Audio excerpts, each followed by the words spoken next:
nila. Tsaka activate ang animal instincts din dito ni Luis. Flicker na gamit ni Luis dito ngayon. Si Carl TZ ay papasok na natin gamit yung Defying Beats. Pero si Andorio makakakuha nun plus the first blood. Gamit na rin kagad ng third call. Sanford ay makakatakas pa na paging glorious pathway. Pero pinipigilan dito yung kabayo na makaalpas. At Omega ay nakakuha ng dalawa. Sinubukan na lahat Yeah, and a very nice layer here for Smart Omega. Tapos maganda to na nagpo-forward pa sila. Kasi lamang naman sila eh. Oo, at talagang alam ng Smart Omega na may kalamangan sila ngayon. JP, hindi tatama ang sipa, pero Carl TZ. Habol siya dito nagamit yung electrifying beast. Napakalikot. Kala mo umuui ang pusa eh. Dito and alam natin na Flicker ay available din sa kanya. Federation nagamit. Aba si OM ay nandun din. Pero si Sanji ang makakakuha. Galaw ng isang gatot katsa naman talaga eh. Yung tipo na mag-aantay ka ng perfect AOG o perfect ton. But JP, Jeet Kundo is available. Ayan na si RJP. Nakasipa na nga kagad. Federation mula dito kay Sanji.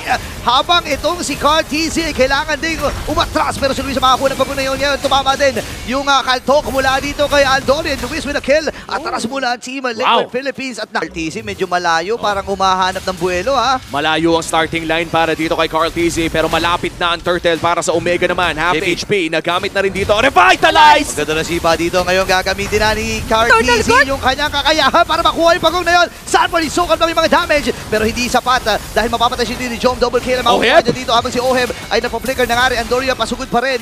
Pero dire-diretso lamang ang Smart Omega pero kailangan ng umatras ng cavalry. Okay, 3-4-1 yung naging trade-off natin and definitely ay lumamang doon ang Smart Omega pero sa may bandang gitna. Okay, naipit ata siya. Aray ko po, napakakate at Andorio ay babangungutin ang Young Goat. Pick of numbers right now. Ang pinakamataas na damage is the 4-star pero may isang masisipa. Ayun na si no! Pero nagkamali ata. Si Daddy JP ng Lasipa, doon pasok din after the guard. Wala tinamaan din si Jack Mamba pero nandun yung Todd. Sanford, sinasalong yung damage. Si Carl TZ, kailangan na rin lumayo.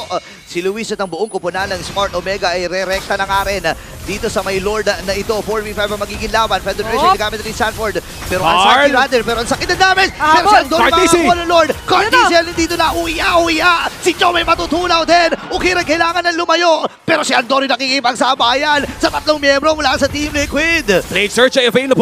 Pwede pa atang tumakas pero Carl TZ, hinahanap pa rin si Andorio. Lumilipad si Sanji pero mukhang may Torre na haharang sa kanya. Here comes Carl pero aabot nga ba yung damage? Evil Queller kakabit pero hindi sapat ang damage.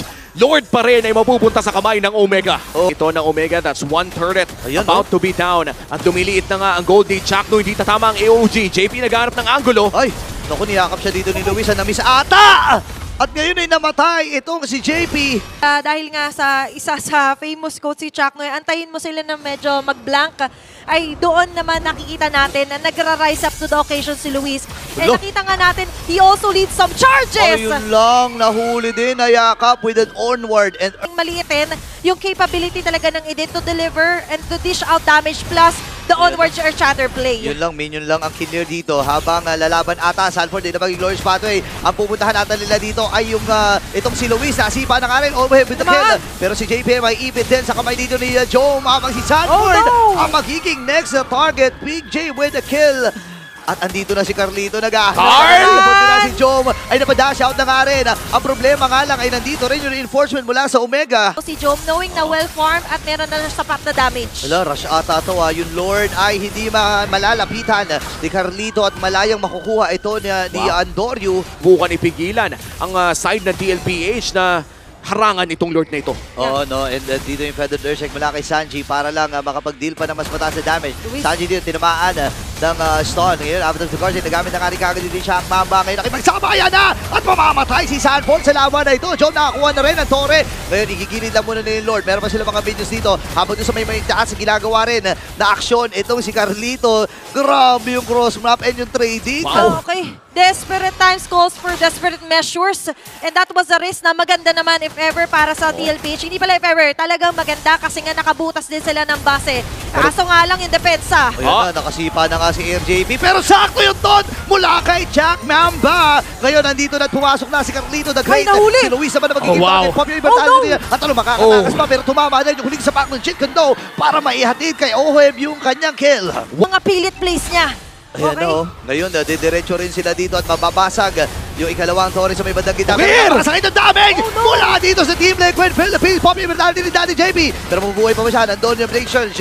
Pero atras muna dito si Andorio. Season standings. Pero sisimulan na nga nila ang Lord. JP JP nakakonceal. Si Luis nakita niya. Ayun na, nasipa na si Luis dito. Pero si Andorio pa rin ang babangungon sa Team Liquid Philippines. Pero ito na ang pagbawi ni Ohem. Nakakuha na siya ng kill dito. Pero takbuhan mo lang Smart Omega. Si Sanjay hahabutin. Habang ng caution ay nabitawan na nga kagad ni Chakto sa ikatlong pagkakataon. Kapag lumabang ka talaga sa ganung kadami, eh most likely mabibigyan ka. But overall for TLPH ay may lamang pa rin. Alright, grabe, dalawang hits pa lang yun. Ay, si Five Pins ay nabitawan mula kay Carlito. Ngayon lang ako nakakita ng ganong rhythm. Ngayon din ako lang nakakita ng ganung kasakit. Rhythm na dash tapos siguro isang sampal nung Starlium side at nag-burst damage lang talaga. At dahil dyan, 4v5 scenario here, may nasipa pa! Sumipa na naman si RJP dito at hinatid nila si Changlu doon sa antungan. Ngayon ay labag na rin yung eternal guard. Mamamatay si Okir. Tatlo kaagad ang napatumba mula dito sa Smart Omega. Kailangan matrisin ng Omega. Kailangan mag-replenish ng buhay dito ni Luis. Ngayon, transition sa may bottom lane. Ang Cavalry. 4 na segundo para dito kay Andorio. 3v5 scenario para sa pagdepensa pero mukhang hindi pa ipipilit pa ng TLPH. Magkaka-lord din naman. Evolved Lord pa ito pero hindi na ata. Wala nang pake ang TLPH doon. Nakaangat. Okay, kahit anong mangyari ay kakapit pa rin dito ang Smart Omega ngayon. Basag na lahat ng mga Torre. JP hindi na tumama yung kanyang Jet Condo. Federal check naman mula dito kay Sanji. Carlito ay nagamit na rin yung kanyang liquefying beats. Kailangan ng umatras at umisga po ng Team Liquid Philippines kasi ay nakuha niya.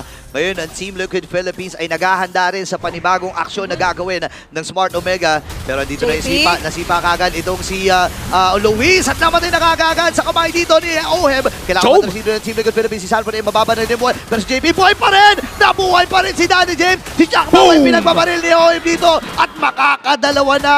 Gitna! Itong si Ohem sa gitna naman. May mga minions pa silang kasama dito. Carl TC ay naghahanap din na magiging target.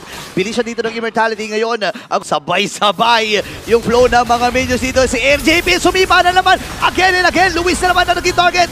Si Ohem ay nakakuha ng kill. Si Jack naman magiging next target. Gamit na dito yung kanyang Winter Crown. Si Ohem dito ay dire-diretso lang ang pag-normal hits at dire-diretso lang din ang momentum na dala-dala ng Team Liquid Philippines. Another sweep ang ating matutunghayan as TLPH secures another point, securing top 1 for Week 6.